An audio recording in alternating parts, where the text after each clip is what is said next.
नमस्कार, मैं ज्योतिषाचार्य पंडित सूरज मिश्रा। आज हम बात करते हैं जन्म कुंडली में मांगलिक दोष के बारे में, जिसको लेकर के अक्सर लोग डरे रहते हैं। अगर किसी भी व्यक्ति की जन्म कुंडली के प्रथम भाव, चतुर्थ भाव, सप्तम भाव, अष्टम भाव, द्वादश भाव में मंगल होता है तो व्यक्ति मांगलिक कहा जाता है। आज हम बात करते हैं मांगलिक दोष को लेकर के। जो लोग बहुत ज़्यादा डर जाते हैं, आज हम बताना चाहते हैं कि मांगलिक दोष कटता भी है।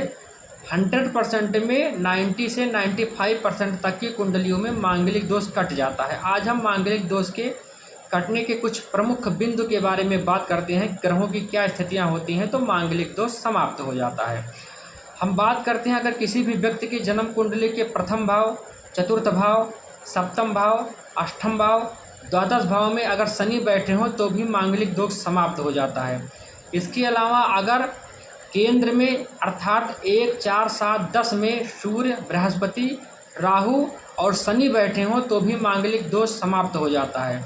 इसके अलावा अगर मंगल मेष राशि, वृश्चिक राशि, कर्क राशि में हो तो भी मांगलिक दोष समाप्त हो जाता है।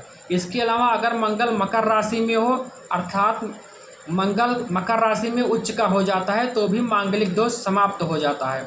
अगर मंगल पर शनि की, बृहस्पति ग्रह की उच्च की दृष्टि पड़ रही हो तो भी मांगलिक दोष समाप्त हो जाता है।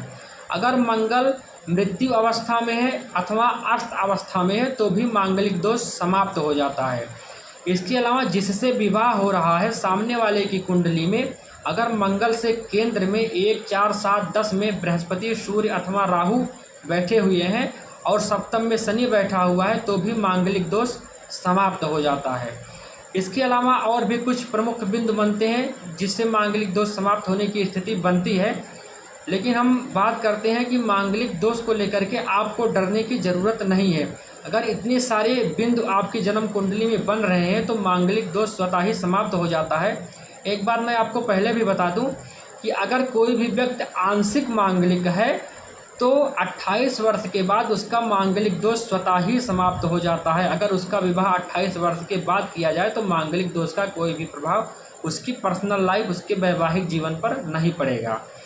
इसके अलावा आप शनि से संबंधित अगर उपाय करते हैं तो भी मांगलिक दोष का प्रभाव धीरे धीरे खत्म हो जाता है, क्योंकि शनि एक ऐसा ग्रह है जो मांगलिक दोष के प्रभाव को नष्ट कर देता है।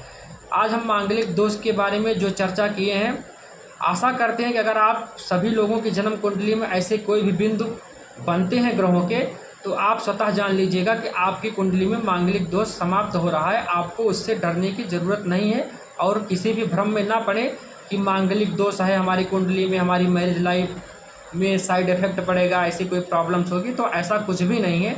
आप लोगों को परेशान होने की ज़रूरत नहीं है। मांगलिक दोष के इतने सारे प्रमुख बिंदु हैं जिसकी वजह से मांगलिक दोष समाप्त हो जाता है। मैं पहले भी बता चुका हूं कि कोई भी व्यक्ति पूर्ण रूप से मांगलिक नहीं होता है। कहीं ना कहीं 95% कुंडलियों में मांगलिक दोष के कटने की गुंजाइश होती है। जय श्री राम, राधे राधे।